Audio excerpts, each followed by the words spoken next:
survivor of toxic shock syndrome, or TSS, is sharing with Action 2 News now her near-death experience and how it changed her life. We've been following this issue this week after the Department of Health Services announced 5 reported cases of TSS since the summer. Emily Riley just wrapped up talking with Michelle Alberts from Ashwaubenon and joins us to explain how her experience years ago still affects her today. Emily.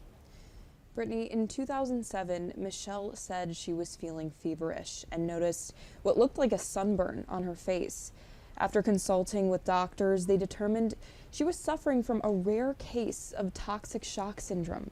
Doctors told her family to say their goodbyes to her while they could, and Michelle fell into a week-long coma. Health experts say warning symptoms of toxic shock syndrome are rashes, feeling feverish and faint, and a severe drop in blood pressure. Doctors say TSS can be caused by a buildup of bacteria, which can be from improper use of feminine hygiene products. Michelle says she took proper precaution, but believes switching from the brand she usually bought caused it. When I woke up about a week later, I looked at my feet, and as being a dance teacher, they were bandaged up, and I started crying and freaking out, thinking I'd never walk again.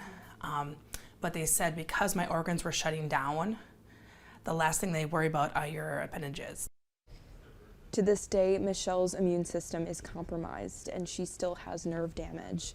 She says she took all the proper precautions and never imagined it would happen to her until it did.